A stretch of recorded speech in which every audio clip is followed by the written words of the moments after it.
tarde con gozo en nuestros corazones. Habla tu amada iglesia, Señor. Habla, Espíritu Santo. Que los que tenemos oídos, oigamos lo que tienes que decirnos, Señor. En el nombre de tu amado Hijo Jesús. Amén y amén. Gloria a su nombre, Señor. Pueden tomar asiento, mis hermanos. Gloria a Dios. Gracias al Señor. Algo tan normal para nosotros como es participar del pan y del vino, lo que aquí llamamos la Santa Cena, en otras iglesias la comunión, en otras el pacto, y probablemente en alguna otra congregación le hayan puesto otro nombre. Todo esto que hacemos nosotros como algo tan normal, que todo el mundo lo entiende prácticamente y la mayoría participan, no siempre fue así. No siempre estuvimos bajo el nuevo pacto. Es interesante notar que cuando ustedes comienzan a leer la Biblia, se van a dar cuenta de que hay muchos tipos de libros, muchos estilos literarios diferentes, diferentes autores, etc. Pero hay como dos grandes pactos, lo que llamamos el antiguo pacto o testamento, pero mejor la palabra pacto que testamento, y el nuevo pacto, o lo que llamamos el Nuevo Testamento. Este nuevo pacto en el cual estamos ahora nosotros, la iglesia, el pueblo de Dios, fue profetizado en el Antiguo Testamento, en el Antiguo Pacto, por el profeta Jeremías. En el capítulo 31 de su libro, el Señor utilizó a este profeta, a este varón de Dios, para decirnos qué pacto iba a hacer el Señor y cómo lo iba a hacer en los últimos tiempos.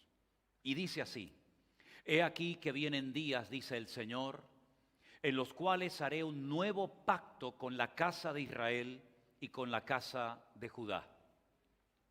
No como el pacto que hice con sus padres el día que tomé su mano para sacarlos de la tierra de Egipto, porque ellos invalidaron mi pacto, aunque fui yo un marido para ellos, dice el Señor. Versículo 33. Pero este es el pacto que haré con la casa de Israel después de aquellos días, dice el Señor. Daré mi ley en su mente y la escribiré en su corazón, y yo seré a ellos por Dios y ellos me serán por pueblo. Y no enseñará más ninguno a su prójimo ni ninguno a su hermano, diciendo: conoce al Señor, porque todos me conocerán, desde el más pequeño de ellos hasta el más grande, dice el Señor. Porque perdonaré la maldad de ellos y no me acordaré más de su pecado. Así ha dicho el Señor, que da el sol para luz del día, las leyes de la luna y de las estrellas para luz de la noche, que parte el mar y braman sus ondas. El Señor de los ejércitos es su nombre. ¿Cuántos dicen amén? Es decir, que el nuevo pacto ya estaba escrito, ya estaba profetizado en los tiempos de Jeremías. Ellos, y por supuesto el profeta Jeremías, no vio la realización, el cumplimiento de ese nuevo pacto. ¿Por qué Dios hizo un nuevo pacto si ya había hecho uno? ¿Por qué Dios tiene que hacer uno nuevo? Como hemos leído en esta noche, como Vanessa nos ha leído, un pacto basado en mejores promesas, en una mejor forma, y vamos a ver esta tarde algunas diferencias, algunas características de ese nuevo pacto. Pero repito la pregunta: ¿por qué Dios tuvo que hacer un nuevo pacto si ya había hecho uno? Bueno, realmente el pacto que Dios había hecho era un pacto muy limitado en comparación con este nuevo pacto. Porque el antiguo pacto el Señor lo hizo fundamentalmente con una nación, con un pueblo que redimió milagrosamente de la esclavitud de Egipto. La Biblia nos enseña que por motivos de hambre, una tremenda necesidad, un grupito de personas tuvieron que descender a Egipto a buscar alimentos, a buscar comida, porque en Canaán, como se llamaba en aquel tiempo el país donde esta gente vivía, no había agua, no había comida, no había pasto para las ovejas, para los animales.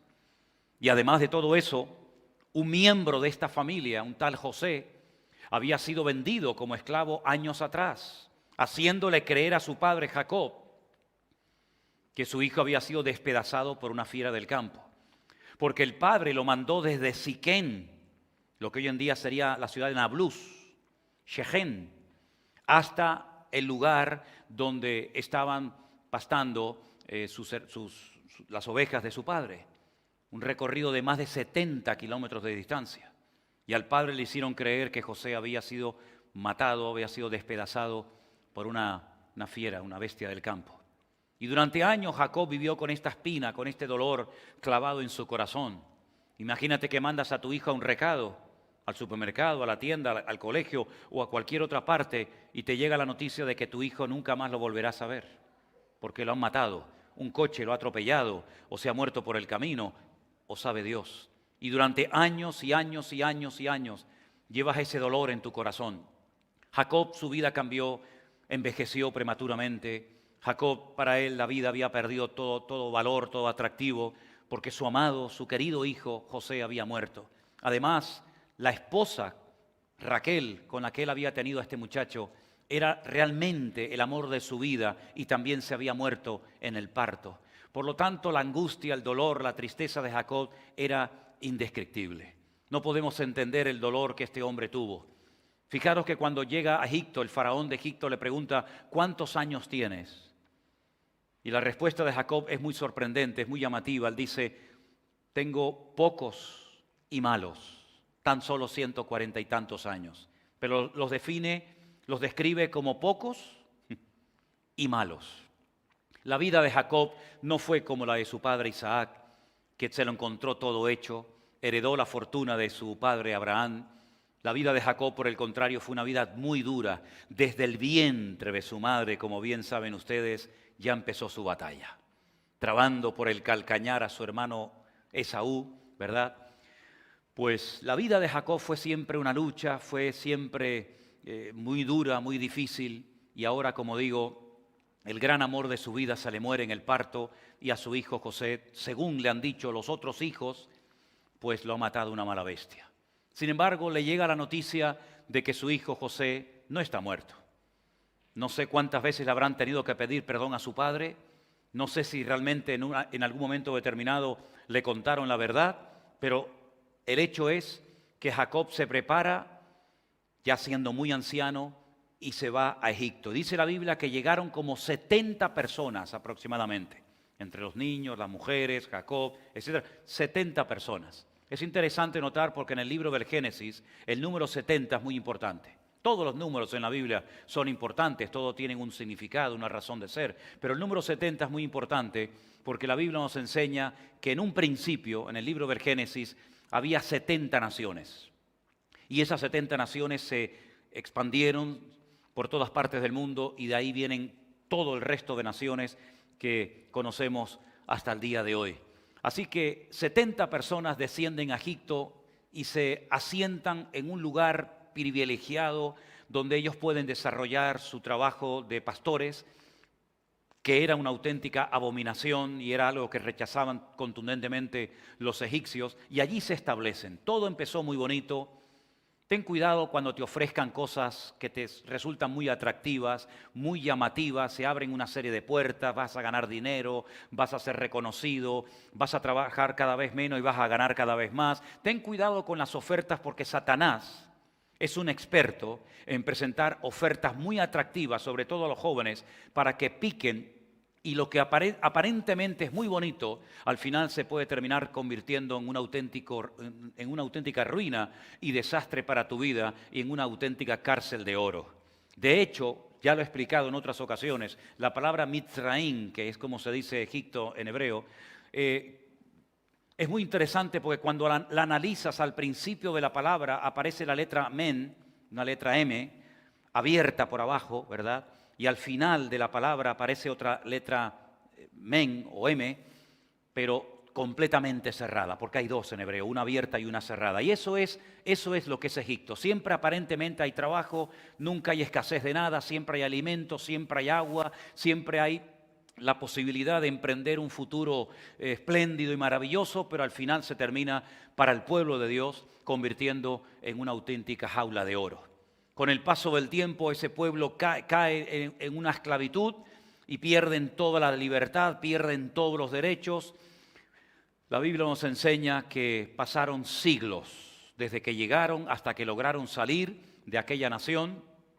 Y no fue fácil salir, pero el Señor levantó a un hombre, a un libertador llamado Moisés, y fue el instrumento que el Señor utilizó para por fin sacar al pueblo, a las 12 tribus de Israel de Egipto, conducirlos por toda la península del Sinaí y llevarlos directamente a la tierra de Canaán.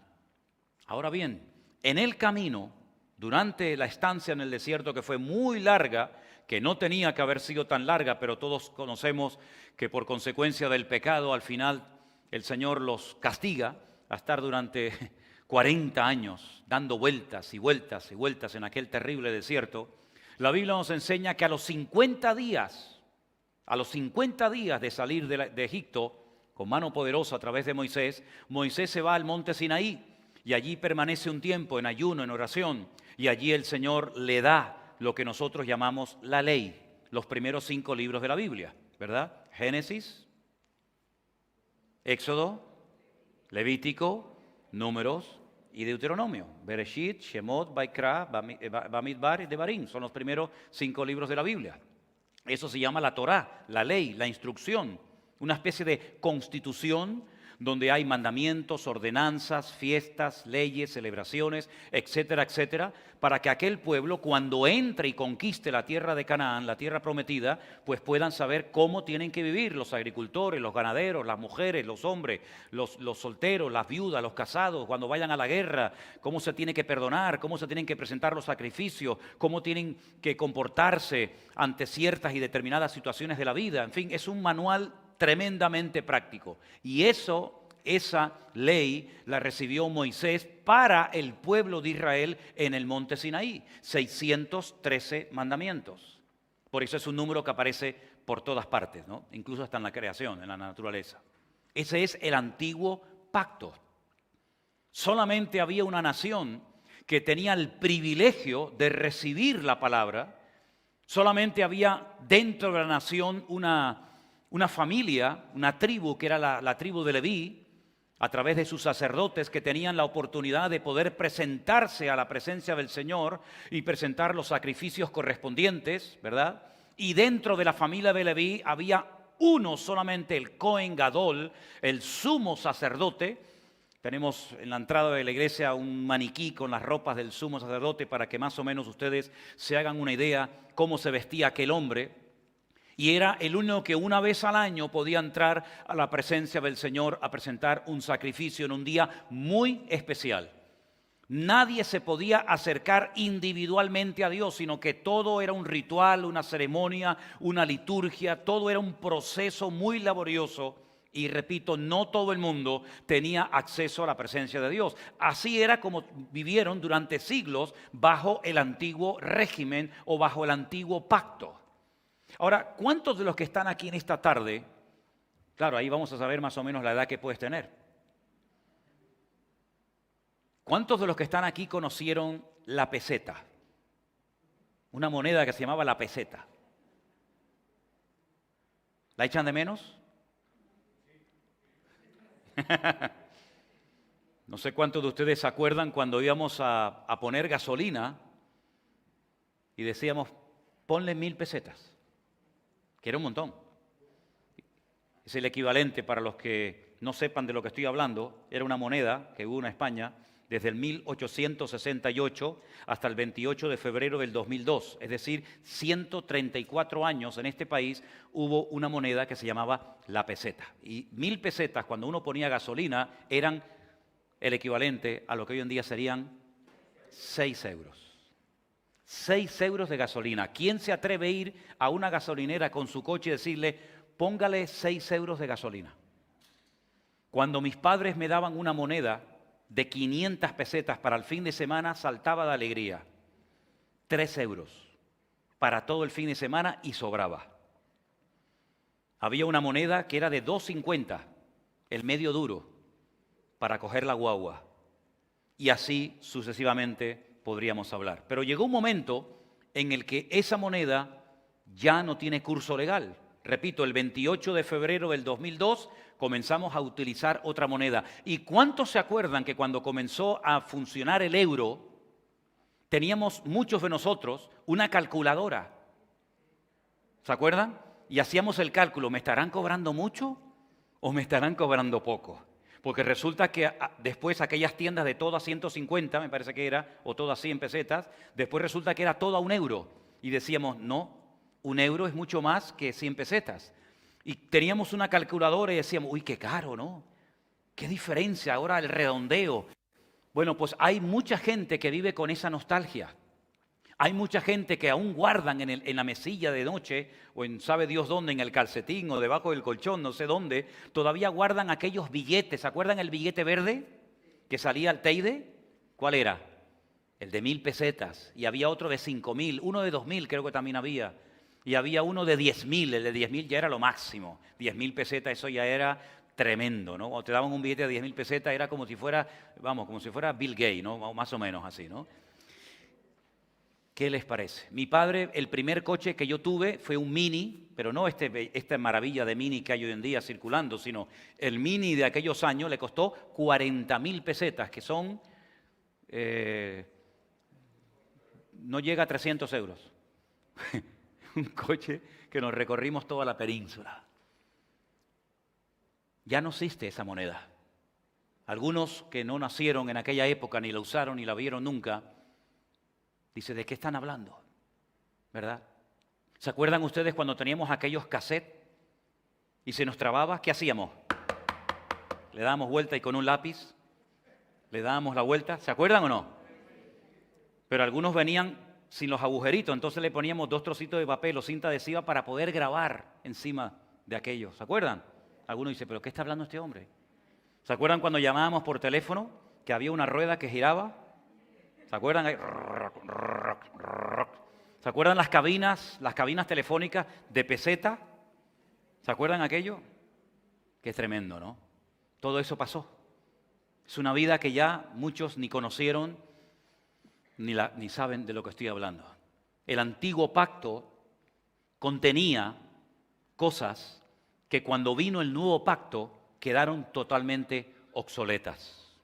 Y aunque algunos todavía viven con la nostalgia de la gloria del antiguo pacto, porque tuvo su gloria, claro que tuvo su gloria. Dice la Biblia que cuando Dios le dio a Moisés en el monte Sinaí las tablas de los 10 mandamientos y la Torá, la ley, dice que hubo una presencia de Dios espectacular. Dios habló con voz audible y todos pudieron escuchar la voz audible de Dios, un milagro único e irrepetible en la historia. Tuvo su gloria, hubieron ángeles, hubo fuego, hubieron cosas tremendas, pero forman parte del pasado. Cuando el Señor Jesucristo estableció el nuevo pacto, ya no es la figura principal, el protagonista, Moisés, sino el mismísimo Señor Jesucristo. Ya no hablamos de la ley escrita en tablas de piedra, sino de la ley escrita en corazones y en la mente de los hijos y de las hijas de Dios.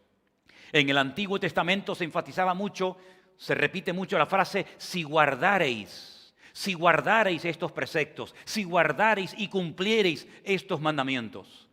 Pero sin embargo en el Nuevo Testamento no se habla tanto de hacer, sino más bien de creer. Qué interesante la pregunta que le hace el carcelero de Filipo a Pablo y a Silas cuando se produce aquel tremendo terremoto. ¿Os acordáis la pregunta que le hizo el carcelero a ellos? ¿Qué debo de hacer? ¿Qué tengo que hacer para ser salvo?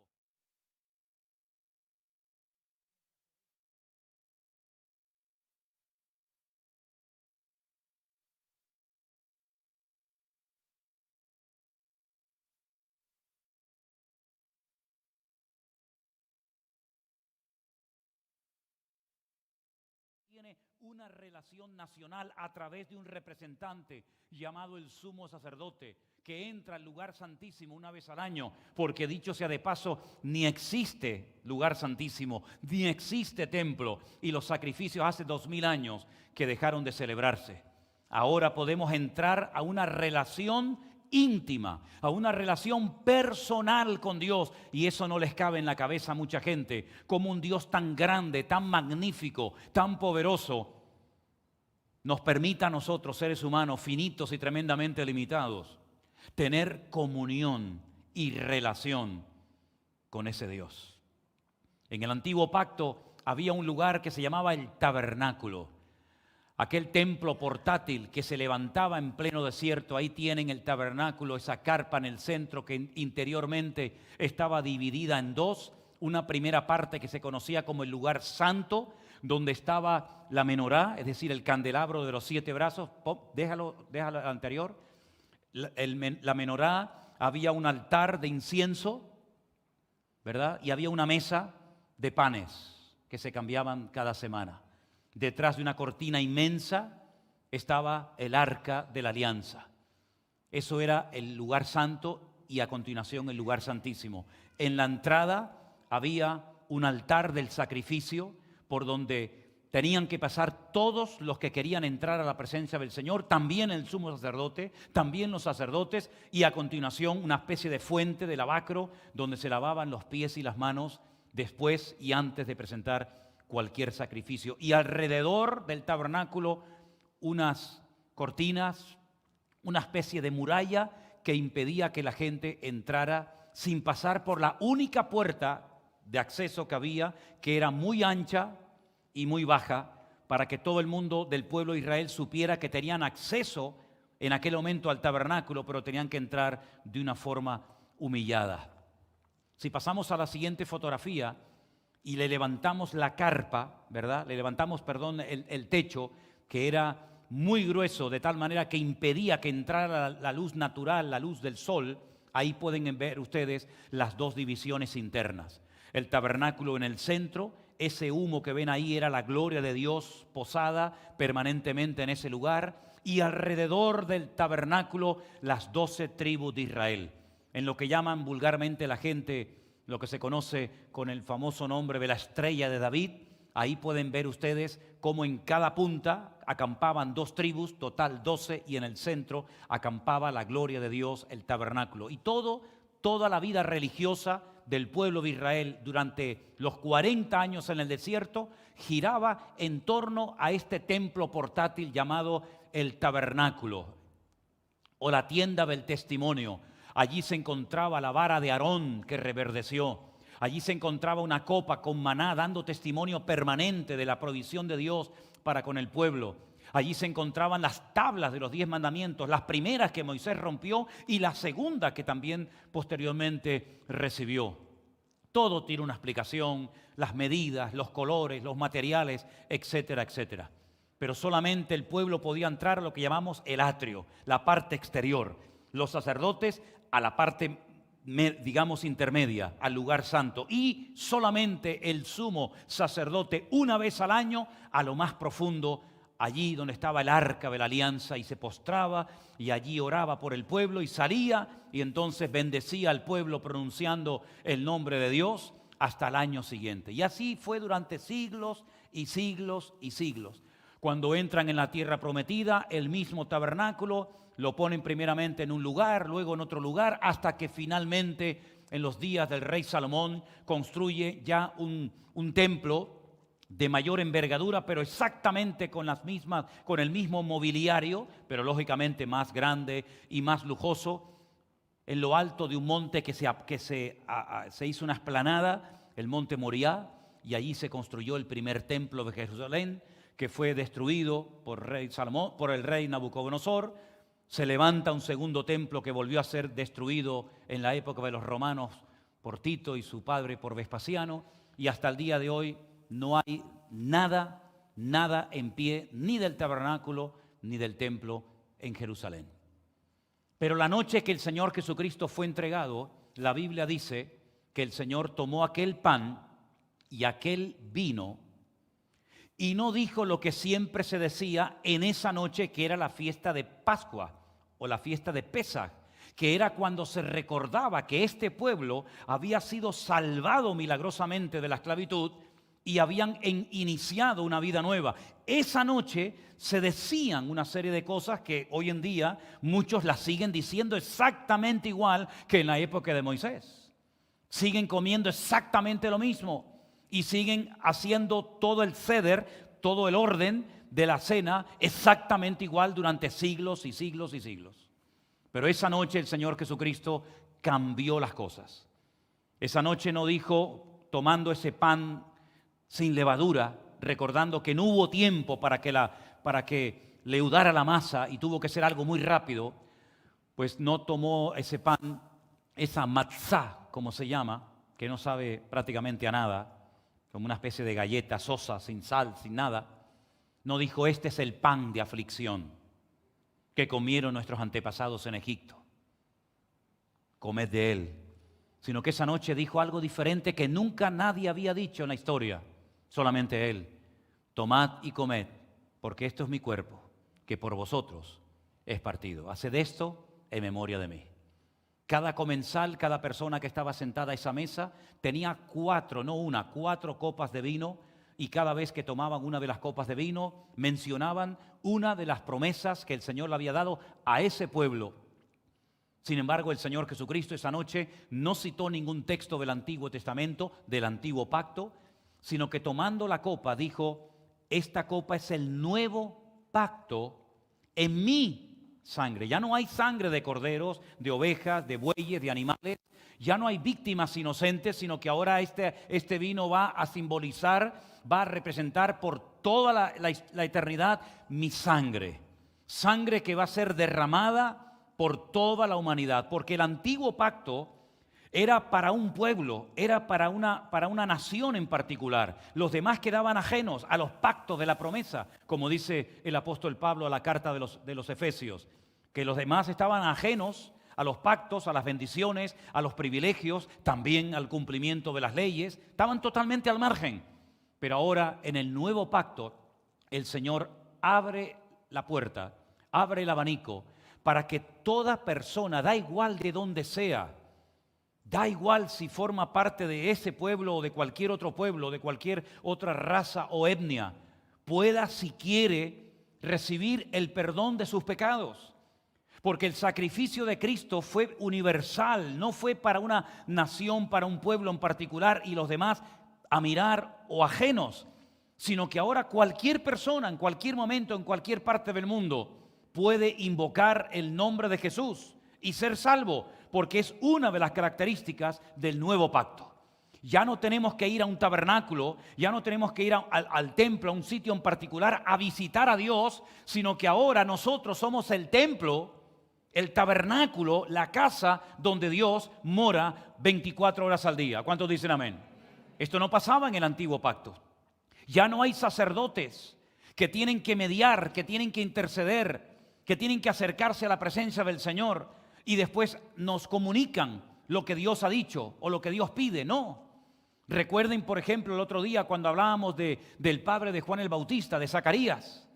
Recuerden que el pueblo estaba fuera, esperando. No sabían lo que estaba sucediendo.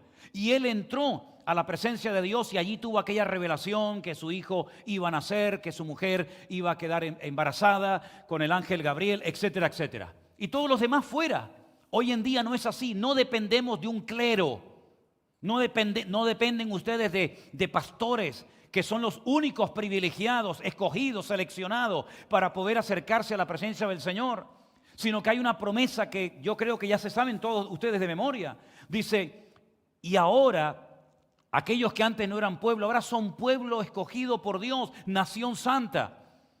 ¿Para qué? Para que anunciemos las virtudes de aquel que nos llamó de las tinieblas a su luz admirable. Ahora todos somos, tenemos la capacidad, el privilegio de acercarnos a Dios cuantas veces queramos. De noche, de día, de pie, de rodillas, en un avión, en un barco, en un submarino, en una cárcel, en una cueva, en una iglesia, donde quieras, cuando quieras y como quieras, puedes hablar con el Creador del universo, que aparte de Creador es tu Padre, es tu amigo, es tu Dios, es tu Señor y Salvador, y cuando quieras puedes hablar con Él y Él te oye y te responde. ¿Cuántos dicen amén? Son privilegios que tenemos ahora por formar parte del nuevo pacto. Hebreos capítulo 8, versículo 6 en adelante se leía esta noche y hablaba la lectura acerca de que en este pacto hay mejores promesas, hay mejor forma de acercarnos a la presencia del Señor. Pero lamentablemente hay personas que aún quieren vivir bajo la esclavitud del antiguo pacto. Pero permítame llevarles a Gálatas capítulo 3, un pasaje muy interesante y necesario de leer, porque nos habla acerca de el pacto, lo importante que es entender el nuevo pacto. En Gálatas capítulo 3, del versículo 6 en adelante voy a estar leyendo. Gálatas capítulo 3, del versículo 6 en adelante. Así Abraham creyó a Dios y le fue contado por justicia. Miren, antes de seguir leyendo, Abraham, el patriarca Abraham, padre de judíos, padre de cristianos, padre de árabes, padre de todos, nunca tuvo la ley en su mano. Él no recibió una serie de promesas. Dios no pactó con él por medio del antiguo pacto, sino que él nació 400 años antes de que Dios hiciera el antiguo pacto. Luego Dios trata con él, no a través de la ley, no a través del antiguo pacto, sino en una relación excepcional, sin lugar a dudas, y Dios le da una serie de promesas y hace un pacto con él. Y él se fía de Dios y le cree a Dios. Por eso dice que le fue contado por justicia. Sabed, por tanto, que los que son de fe, estos son hijos de Abraham. Porque en Abraham si algo destaca es la fe y la obediencia. Él nunca leyó Levítico, él nunca tuvo en su mano el libro de Génesis, él no sabía lo que eran los 10 mandamientos, no los leyó, no los conoció, porque repito, él vivió 4 siglos antes de la ley. Por lo tanto, la relación de Abraham con Dios no era a través del antiguo pacto, sino era personal, era completamente diferente. La Escritura, previendo que Dios había de justificar por la fe a los gentiles, dio de antemano la buena nueva a Abraham, diciendo: en ti serán benditas todas las naciones de la tierra.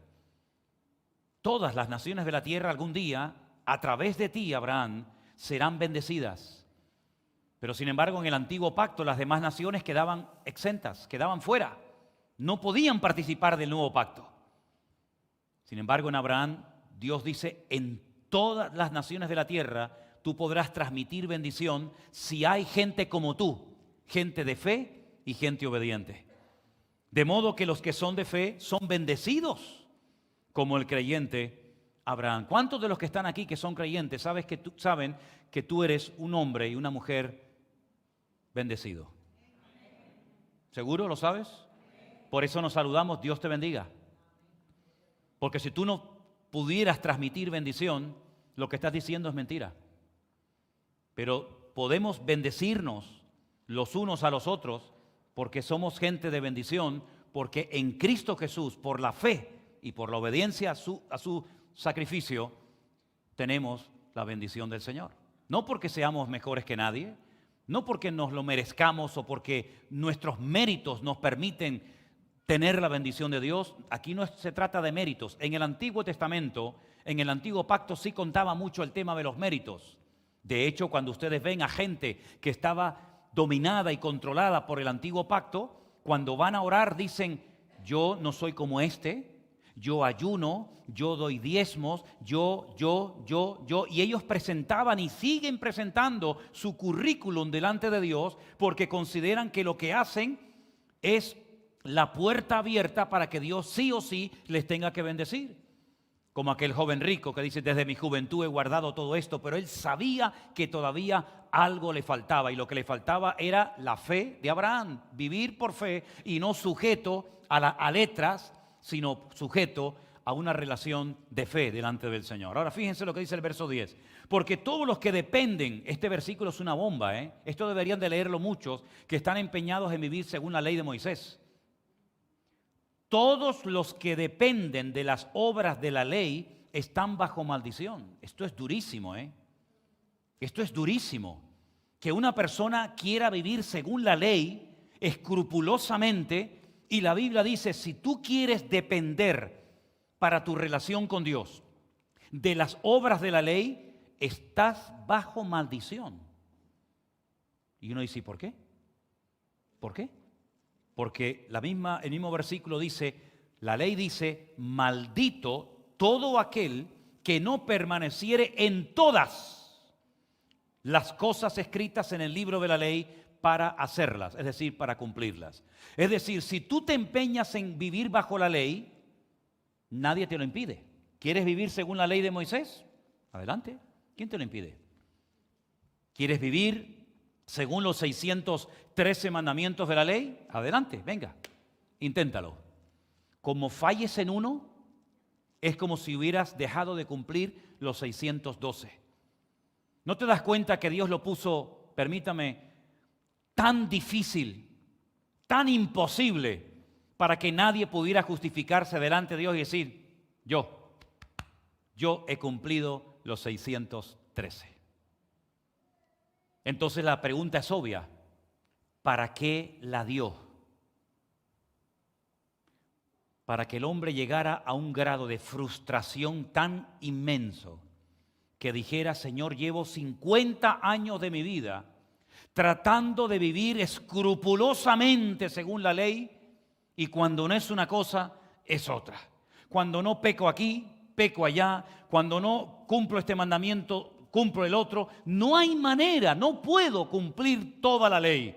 Y entonces es cuando te tienes que dar cuenta de que tú nunca podrás cumplirla y que necesitas urgentemente ayuda, y la ayuda viene de lo alto y es la de nuestro Señor Jesucristo. Así que si quieres vivir según la ley y no la cumples, bajo maldición vivirás. Y dice, y que por la ley ninguno se justifica delante de Dios o con Dios, es evidente, porque el justo por la fe vivirá. Y esto no está en el Nuevo Testamento. Este es un versículo del libro de Habacuc, que está en lo que llamamos Antiguo Testamento. Y ya se les decía al pueblo de Israel, ¿queréis ser justos? ¿Queréis recibir perdón de pecados? ¿Queréis tener acceso a Dios? ¿Queréis tener a Dios de vuestra parte? Muy bien, vivir por fe, que fue la vida que llevó Abraham durante toda su vida, que nunca leyó la Biblia, nunca dio, nunca hizo ningún sacrificio para obtener el perdón de sus pecados. Sin embargo, fue declarado justo por la fe, porque el justo por la fe vivirá. La ley no es de fe, verso 12, sino que dice, el que hiciere estas cosas vivirá por ellas. Cristo nos redimió de la maldición de la ley, hecho por nosotros maldición, porque escrito está, maldito todo aquel que es colgado en un madero. Ese versículo sí está en la ley. Toda persona que muriera clavado en una cruz, que muriera clavado en un madero, se le llamaba maldito. Y así fue como Cristo murió, como un maldito. Pero al mismo tiempo Él cargó, como ocupó nuestro lugar, al mismo tiempo Él cargó todas las maldiciones que venían por no cumplir los mandamientos de la Torá, los mandamientos de la ley. Por eso dice la Biblia que Cristo era la maldición personificada delante del Padre, y por eso el Padre tuvo que desviar la vista, y fue cuando Cristo, con un grito desgarrador desde lo más profundo de su ser, dijo, Dios mío, ¿por qué me has desamparado? Precisamente por eso, porque Dios es santo y no se mezcla con el pecado, ni se mezcla con todo lo que no tiene nada que ver con su esencia, que es la santidad. Y en ese momento el Hijo, el Señor Jesucristo, era el pecado personificado, era la maldad personificada, era todo lo peor que nos podemos imaginar, lo cargó voluntariamente. Y por eso, en ese momento, Él estaba totalmente solo, porque todo el peso del pecado, de la ira de Dios, porque la paga del pecado, ¿qué es? La muerte. Por eso tuvo que morir, porque cargó voluntariamente tu pecado, y el tuyo, y el tuyo, y el mío, y el de todos y cada uno de nosotros. No tenía que haberlo hecho,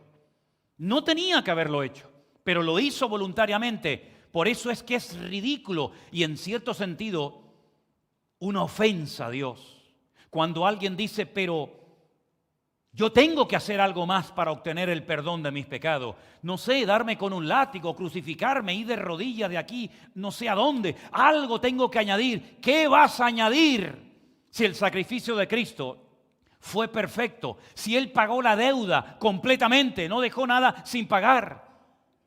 Imagínate que vas mañana al banco donde tienes un préstamo, un crédito, lo que sea, y cuando vas a pagar la cuota mensual con la cual te has comprometido, resulta que el director o el que esté allí te dice, la deuda ha sido totalmente cancelada.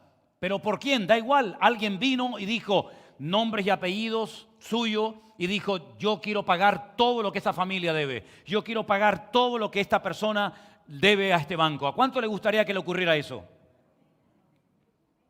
Muchos préstamos aquí entonces, ¿eh? Cuando nosotros vivíamos totalmente por fe en la península, totalmente por fe, y teníamos que orar cada día, cada semana, por todo, por el agua, por la comida, por la gasolina, absolutamente por todo, totalmente por fe, durmiendo muchísimas veces en gasolineras dentro de mi coche porque no tenía ni para comer, porque si lo que me gastaba, después no podía tener para la gasolina y tenía que llegar a casa y a lo mejor tenía por delante 1.000 o 2.000 kilómetros, o sabe Dios. Pues un día fui a pagar al banco el alquiler de mi casa en Madrid, donde yo vivía. Y alguien me dijo en el banco, ¿usted no debe el alquiler de este mes? Digo, ¿cómo que no? Yo sé que lo debo. Juntábamos hasta la calderilla, juntábamos las pesetas, las medias, juntábamos todo. Y me dice, alguien vino y pagó la mensualidad suya de este mes. Mira, salí del banco que no cabía dentro de los pantalones.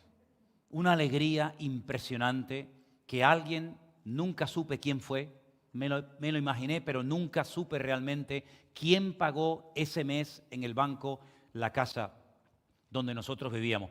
Imagínate lo absurdo que sería volver al día siguiente para decir, vengo a pagar este mes. Y me dice, le dije ayer que no debe nada, que ya alguien pagó su deuda. No, pero yo igualmente quiero pagarla. ¿A quién se le ocurriría pagar una deuda que ya alguien pagó por ti? A nadie. A nadie con dos dedos de frente, a nadie en su sano juicio se le ocurriría insistir en pagar una deuda que ha sido cancelada. Pues espiritualmente hablando, si tú has creído en Jesucristo, si tú le has pedido perdón por tus pecados, si lo has recibido en tu corazón como tu Señor, tu Salvador personal y has creído que Él murió por ti, tú no le debes nada a Dios. Eso de que dice, no, la salvación es gratis. Claro, es gratis porque alguien la pagó. ¿Y quién fue el que la pagó? Nuestro Señor Jesucristo. Ahora, ¿tú te quieres ir a crucificar ahora el año que viene, cuando sea la Semana Santa? ¿Te quieres crucificar? Bueno, pues vete. ¿Te quieres ir de rodillas de aquí a la basílica de no sé quién para demostrarle a Dios no sé qué? Vete si quieres. ¿Quién te lo impide? ¿Quieres encender 2.000 velas? ¿Y quieres hacer 200 Padre Nuestros y rozar? ¿Pero quién te impide hacer eso, mi hijo? ¿Usted quiere hacerlo? ¿Usted quiere vivir pagando la deuda que ya ha sido cancelada? Hágalo. Pero le producirás un dolor tremendo en el corazón de Dios, ver que no te fías de Él, ver que no terminas de creer lo que Él hizo por ti, que lo hizo por amor una vez y para siempre. ¿Cuántos dicen amén? Eso es lo que dice la Biblia. Sigo leyendo. Estoy en Gálatas capítulo 3. Versículo 14, para que en Cristo Jesús la bendición de Abraham alcanzase a los gentiles, a fin de que por la fe recibiésemos la promesa del Espíritu. Hermanos, hablo en términos humanos. Ahora comienza Pablo, dice, a hablar en términos humanos. Un pacto, aunque sea de hombre, una vez ratificado, nadie lo invalida ni le añade. Ahora bien, a Abraham fueron hechas las promesas y a su simiente también, ¿verdad? No dice y a las simientes como si hablase de muchos, sino como de uno. Y a tu simiente, la cual es Cristo Jesús. Aleluya. Esto pues digo, el pacto previamente ratificado por Dios para con Cristo, la ley que vino 430 años después, no lo abroga para invalidar la promesa. Porque si la herencia es por la ley, ya no es por la promesa. Pero Dios la concedió a Abraham mediante la promesa. Me explico. Dios le dio una promesa a Abraham y le dijo, te bendeciré y todas las naciones de la tierra serán benditas en tu nombre. ¿Lo crees o no? Y Abraham dijo, lo creo. Creo que mi descendencia, creo que alguien de mi descendencia podrá bendecir a todas las naciones de la tierra. Evidentemente Abraham nunca supo de quién se trataba. Aunque el Señor Jesucristo un día dijo a los judíos, yo soy antes de Abraham. Y le dijeron, ¿cómo? ¿Que tú eres antes del patriarca Abraham? Es imposible. no tienes ni 40 años. Y Jesús les dijo, para ponerlos aún más rabiosos, más inquietos, pues Abraham vio mis días y se gozó. Yo creo por pasajes del Antiguo Pacto, del Antiguo Testamento, yo creo que el Señor Jesucristo, y hay pasajes que no voy a ahora mencionar, donde el mismísimo Señor Jesucristo se presentó al patriarca Abraham de varias formas y en varios momentos y lugares, y Abraham lo vio, y dice la Biblia que Abraham desde ese día comenzó una búsqueda desesperada, buscando la ciudad cuyo arquitecto y fundador es Dios. Y dice que la vio y la saludó mirándola desde lejos. Y ya me dirán ustedes cuál es la ciudad cuyo arquitecto y fundador es Dios, si no estamos hablando de la Nueva Jerusalén, que por primera vez aparece su descripción en la Biblia, en los dos últimos capítulos de Apocalipsis, capítulo 21 y capítulo 22. ¿No les parece? ¿No creen ustedes que Abraham y Cristo se conocieron y hablaron de lo que ocurriría en el futuro? No les quepa a ustedes la menor duda. Pues esa promesa que el Señor le hizo a Abraham de que algún día todas las familias de la tierra serían bendecidas a través de uno de sus descendientes, se hizo, como acabamos de leer, 430 años antes de que viniera la ley por medio de Moisés. Es decir, tenemos la promesa, a continuación tenemos la ley, y lo que hemos leído, cuando viene la ley, no viene para invalidar la promesa.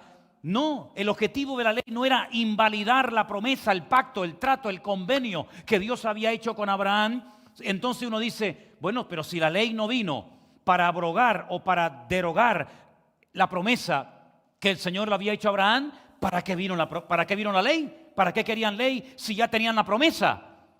Es que Pablo dice, es que la ley no se le dio para el justo, porque el justo no necesita ley. ¿Abraham qué ley necesitó? ¿Y qué ley necesitó José para saber que era pecado lo que aquella mujer estaba proponiendo? Isaac jamás leyó la ley. Job, que conocía a Dios de una manera tan profunda y maravillosa, no conoció la ley. Las 12 tribus de Israel no conocieron la ley, lógicamente, antes de la salida de la esclavitud de Egipto. Entonces, ¿para qué se dio la ley? Dice, para los transgresores, para los homicidas. Es decir, había que poner ciertas y determinadas leyes y limitaciones, porque el corazón del hombre es engañoso, y había que enseñarle al pueblo a vivir en santidad, había que enseñarle al pueblo cómo tenían que hablar, cómo tenían que caminar, cómo tenían que comportarse. Aquí está la promesa, no la toquemos, eso está en vigor, pero desde que se da la promesa hasta el cumplimiento de la promesa en Cristo, pasaron siglos y siglos y siglos, y a este pueblo hay que darle parámetros, a este pueblo hay que enseñarlo a vivir, a este pueblo hay que enseñarlo a comportarse, a este pueblo hay que educarlo. Y todas estas leyes, todos estos mandamientos los van a llevar al Mesías para que cuando venga el cumplimiento de esta promesa que el Señor le dio a Abraham, lo reconozcan y se den cuenta de que la ley no era un fin, sino era un medio más para poder llegar a Cristo. Pero lamentablemente vino el Mesías, el cumplimiento de la promesa, la simiente de Abraham, y no lo reconocieron. Y han pasado 2000 años y vemos todavía a muchos en ese pueblo que siguen en el punto intermedio, esperando que nazca el Mesías, orando para que pronto se construya el templo de Jerusalén, preparándose los levitas con sus ropas, con sus instrumentos musicales, con toda la parafernalia. ¿Por qué? Porque viven de una gloria perdida, de una gloria del pasado que quieren volver a recuperar. Y la Biblia dice que la gloria postrera será mayor que la primera. Tuvo gloria, tuvo el respaldo de Dios la ley, totalmente, pero fue algo transitorio, fue algo temporal. Querer vivir los creyentes, los que han conocido el Evangelio, los que han experimentado la libertad gloriosa de los hijos de Dios, querer dar un marcha atrás, querer volver al antiguo pacto, es ridículo, es absurdo. Es decirle a Dios, muy bien tu muerte, muy bonita, precioso, muy buena tu resurrección, espectacular, muy bien eso del pan y del vino, Eso de que ascendiste y estás a la diestra de Dios el Padre, maravilloso. Eso de que vas a volver otra vez en gloria y todo ojo te verá y toda rodilla se doblará y toda lengua confesará que eres el Señor. Todo eso está maravilloso, pero yo me quedo con la peseta. Que no funciona, que no sirve. Vete mañana a pagar la gasolina con pesetas. Pero si es que está la cara de Franco. Y encima, que no funciona. Pero si yo la usé y mi padre y mi abuelo sí, mira, desde 1868 hasta el 28 de febrero del 2002. Estamos en el 2020. Ya ha caducado esa moneda. Ahora estamos en otra. Nos guste o no, sea más cara o más barata la vida, la realidad es que ya vivir en el pasado no se puede. Las cosas viejas pasaron. Y aquí todo es hecho nuevo. Me acuerdo una vez cuando fui a visitar, era soltero me parece, en aquella época todavía, fui a visitar a Elena, allí a Galicia cuando salí del ejército y me llevó a no sé qué sitio, que había unas chicas con unos auriculares, esto les va a sonar a chino a los más jóvenes, pero fue aquí en el mundo, en el planeta Tierra, unas chicas que estaban delante de una pantalla llena de agujeros y de cables. Y entonces decía, ¿con quién quiere hablar? Quiero hablar con fulanito de tal. Entonces la chica marcaba, metía aquello en el agujero, así, la clavija, y decía, pase a la cabina número 2. Y la chica, si quería, se enteraba de todo, porque ella era la intermediaria. Qué cosas tan raras, ¿verdad? ¿Se acuerdan ustedes de lo que llamábamos el busca? Era un aparatito que hacía pip, pip, pip. Llámame urgente. Entonces tenías que llamar a un teléfono y decirle, dígale a fulanito de tal que mañana a las 4:30 paso a recogerlo. Y la chica mandaba ese mensaje. Qué cosas tan raras estoy diciendo, ¿no? Algunos dirán, ¿pero en qué siglo nació Manolo? Así era, mi hermano. Vivir bajo el antiguo pacto es volver a la esclavitud. Y el Señor Jesucristo, ¿a qué vino? A dar libertad a los cautivos, vista a los ciegos, y a que tengamos una íntima comunión con Dios. ¿Saben lo que pasa cuando una persona rechaza el verdadero y nuevo pacto? ¿Saben lo que puede ocurrir cuando rechazas la bendición de vivir bajo el nuevo pacto con sus correspondientes características que te he compartido algunas de ellas en esta tarde? Pues te lo voy a leer. Y esto una noche de madrugada en el Cótel, en el Muro de los Lamentos en Jerusalén, hablando con un rabino de Chile, salió este tema y me quedé sorprendido cuando él me dice, esto es lo que nos va a pasar a nosotros. No me dijo por qué, pero esto es lo que está profetizado que nos va a ocurrir a nosotros. Y yo me dije a mí mismo, esto pasa cuando le cierras la puerta a Dios. El diablo te abre muchas puertas y te engaña y te seduce y caes en las redes. Isaías capítulo 28, y es la última lectura que leeré en esta noche. Isaías capítulo 28, a partir del versículo 14 en adelante. Y esta noche, más que una predicación, parece un estudio bíblico, ¿verdad? Por tanto, varones burladores que gobernáis a este pueblo. Mira a quién va dirigida la palabra, te la vuelvo a repetir. Varones burladores que gobernáis a este pueblo que está en Jerusalén, oíd palabra de Dios. Estoy leyendo en Isaías 28, ahora el 15.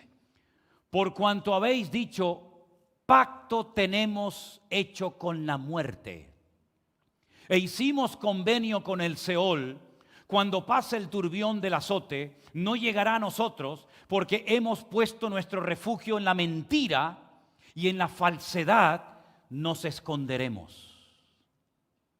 Por tanto, el Señor, el Eterno, dice así, he aquí que yo he puesto en Sión. ¿Qué es Sión? Es uno de los 70 nombres que recibe la ciudad de Jerusalén. Es la única ciudad del mundo que tiene 70 nombres diferentes. Uno de ellos es Sión.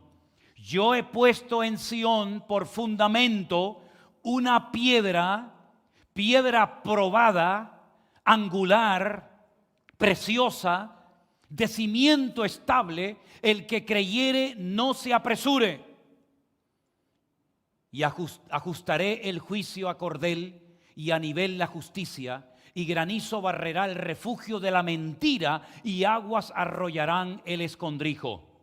Y será anulado vuestro pacto con la muerte, y vuestro convenio con el Seol no será firme. Cuando pase el turbión del azote, seréis de él pisoteados. Es decir, se rechaza el verdadero pacto, se rechaza el pacto hecho en la sangre de Jesucristo, y se abre la puerta a hacer pactos con los enemigos y con la misma muerte. Y mira tú por dónde se ha mencionado hace unos días, hace unas semanas, en televisión a nivel mundial, nada más y nada menos que al patriarca Abraham. Que no es normal que se diga en una televisión, que se diga a nivel mundial el nombre del patriarca Abraham. Porque se ha hecho un pacto que sigue ampliándose y lo llaman el pacto de Abraham, que no tiene nada que ver. El pacto de Abraham. Naciones que antes peleaban, se odiaban, se rechazaban, ahora hacen un pacto y ahora comen juntos y ahora son niños buenos y ahora nos amamos y nos queremos.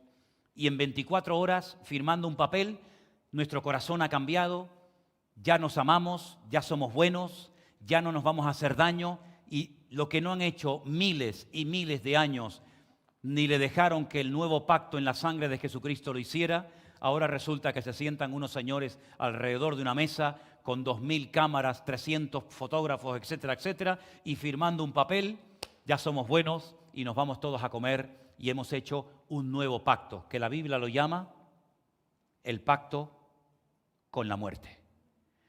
Y es simplemente un pequeño botón de muestra para que veáis lo que se avecina y lo que le viene a muchas naciones del mundo por haber rechazado el nuevo pacto. Al final terminan pactando con el peor de los peores, que es nada más y nada menos que el representante máximo de la muerte, que es el famoso anticristo. Hermanos, quiero terminar diciendo algo en esta noche. Si tú has conocido al Señor Jesucristo, si lo has recibido como tu Salvador personal, si has entendido el Evangelio, no solo si has oído, si has entendido el Evangelio, el propósito por el cual Cristo vino, no vuelvas atrás.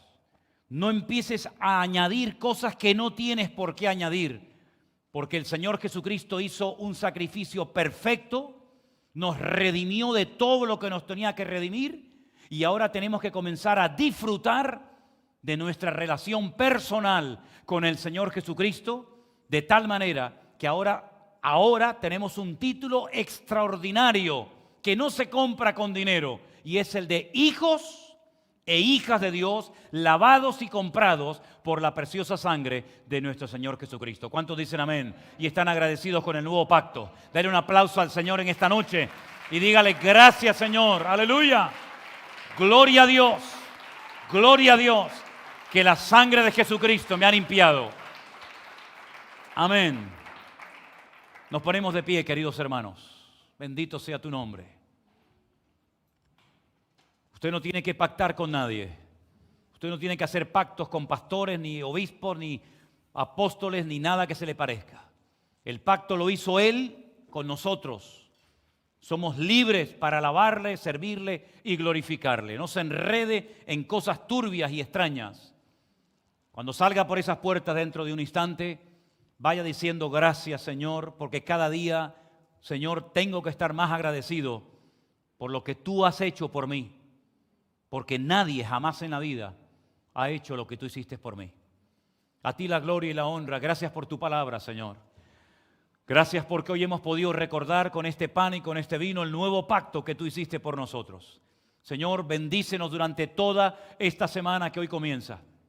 Guárdanos de todo peligro, de todo mal. Los hermanos que vienen de lejos, guárdalos ahora en la carretera. Los hermanos que han estado viendo el culto de su casa, bendícelos, ayúdales, Señor. Que durante toda esta semana que hoy comienza, estemos bien cerca de ti, Señor. Aviva tu obra en medio de los tiempos, Señor. Y te damos gracias, Señor, porque hemos entendido el Evangelio, que nos ha hecho libres, hijos e hijas de Dios, en el nombre de Jesús. Amén y amén. Hermanos, que el Señor les bendiga. Nos preparamos para levantar la ofrenda en esta noche. Que Dios les guarde. Nos vemos Dios mediante el jueves. Recuerden que los jueves no hay que hacer ningún tipo de lista. Pueden venir todos los que quieran. Pero antes de que recojamos la ofrenda, no quiero despistarme. Creo que hay gente nueva en esta tarde, ¿verdad? Gente que ha venido por primera vez. Si es así, me lo pueden indicar. Gente que ha venido a lo mejor por primera vez. ¿Ustedes han venido hoy por primera vez? ¿Sí o no? ¿Ya habíais venido? Ah, bueno, pues entonces no es la primera vez. ¿Tú también habías venido? Qué bien. ¿Hay alguien que ha venido por primera vez? ¿Tú? ¿Cómo te llamas? Rosana. ¿Quién te trajo? ¿Cómo viniste? ¿Perdón? Internet. Ah, ese un señor muy famoso se llama Internet, ¿no? Bueno, gloria a Dios. ¿Alguien más? ¿Alguien más ha venido por primera vez? Muy bien, gloria a Dios. Pues hermanos queridos, que el Señor les bendiga, que tengan una semana preciosa. Por favor, al salir, les pido por favor, no se amontonen allá afuera, guardemos las distancias. Siempre pedimos a algunos voluntarios para ordenar, para limpiar un poquito esto. Y Dios mediante nos vemos el próximo jueves. Los hermanos que se van a bautizar, recuerden el próximo domingo 6:15 estar aquí en las clases para ustedes reciban esa enseñanza. Hoy hemos tenido un hermano nuevo arriba traduciendo, una ayuda nueva que nos ha venido, dándole un respiro a nuestra hermana Canderina. Que el Señor les bendiga y nos vamos a ver todas las mañanas en el devocional. Compartan el devocional con toda la gente. El pastor online mañana por la tarde, Dios mediante. Que Dios les bendiga. Estamos muy contentos de haber estado juntos. Cantamos una alabanza. Los hermanos que nos van a ayudar con la ofrenda pueden pasar ya rápido.